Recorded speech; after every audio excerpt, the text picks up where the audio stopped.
Hey guys, যদিহে পোনপ্ৰথমবাৰৰ বাবে আমাৰ চেনেলটো চাই আছে, প্লিজ চেনেলটো ছাবস্ক্ৰাইব কৰি কাষতে থকা বেল আইকনটো প্ৰেছ কৰি অল কৰি দিবলৈ নাপাহৰিব।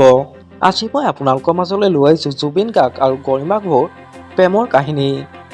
তেওঁলোক দুয়োজনে ক'ত কেনেকৈ লগ পাইছিল, তেওঁলোকৰ বিয়া কেনেকৈ হৈছিল, সবিশেষ জানিব পাৰিব আজি এই ভিডিঅ'টোৰ জৰিয়তে। গতিকে ভিডিঅ'টো শেষলৈকে চাই থাকিব। বলকচোন ভিডিঅ'টো দেৰি নকৰি আৰম্ভ কৰোঁ। গৰিমা গাৰ্গে এখন গ্ৰন্থত নিজৰ লিখনিৰ দ্বাৰা মনৰ অনুভৱ ব্যক্ত কৰিছে।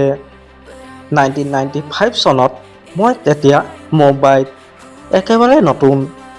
দেউতাই হোষ্টেলত থৈ অহা পাছত যদি বেয়া লাগিছিল, নতুন ঠাই, নতুন পৰিৱেশ, নতুন মানুহ, তাতে হোষ্টেলৰ ছোৱালীবোৰৰ লগতো বৰ বিশেষ আত্মীয়তা গঢ়ি উঠা নাছিল। আজৰি সময়খিনিত চিনাকি মানুহৰ লগত চিঠি লিখা আৰম্ভ কৰিলোঁ, বন্ধু বান্ধৱী, আত্মীয় স্বজন সকলোলৈকে। লগতে আৰু এটা পুৰণি চখ অনুশীলন কৰাৰো ইচ্ছা জাগি উঠিল। তেতিয়া অসমত সকলোৰে সাৰ্থক হৈ পৰা যুৱ শিল্পী জুবিন গাৰ্গৰ নামত কিছুদিনৰ পাছত আশা কৰা মতে উত্তৰ আহিল আৰু মুম্বাইলৈ পৰৱৰ্তী ৰেকৰ্ডিঙৰ বাবে গৈ আছে বুলি জনালে। ফোন নম্বৰ সহ যোৱা তাৰিখো জনাইছিল যদিও কিবা এটা সংকোচত মই যোগাযোগ কৰা নাছিলোঁ। প্ৰায় ডেৰমাহমানৰ পাছত হঠাৎ এদিন আবেলি লগ পাবলৈ কোনোবা এজন ভিজিটৰ আহিছে বুলি খবৰ পাই দৌৰি তললৈ নামি আহি যাক দেখিলোঁ, মই তেতিয়া নিজৰ চকুকে বিশ্বাস কৰিব পৰা নাছিলোঁ। মই এতিয়া চিঠিখনৰ ঠিকনাৰ টুকুৰাটো হাতত লৈ হোষ্টেলৰ ভিজিটিং ৰুমত থিয় হৈ আছিল জুবিন গাৰ্গ। ফটোত দেখা মানুহটো চুলিখিনিয়ে মুখখন কিন্তু ওখ পাখতো একেবাৰেই নহয়। ক্ষীণমিন এটা সৰু ল'ৰাৰ দৰে আছিল তেওঁ। আগবাঢ়ি গৈ মই চিনাকি দিলোঁ। তেওঁ মোক সুধিল, তুমি এইটো হোষ্টেলতে থাকা নেকি?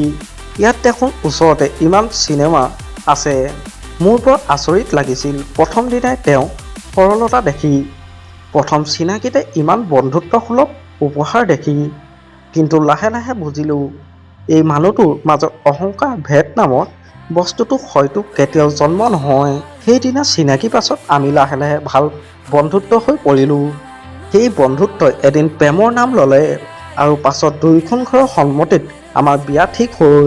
আমাৰ আজি ভিডিঅ'টো আছিল ইমানেই। ইয়াৰ যদি ছেকেণ্ড পাৰ্টটো লাগে আপোনালোকে মোক এটা কমেণ্ট কৰি দিব আৰু কমেণ্ট বক্সত জাষ্টিছ ফৰ জুবিন গাৰ্গ বুলি এটা কমেণ্ট লিখিব বুলি আশা কৰিলোঁ। মৰম সানি দিম তোমাৰে দেহত, আঁকি দিম প্ৰতি পদকত, ইয়াৰে কোণত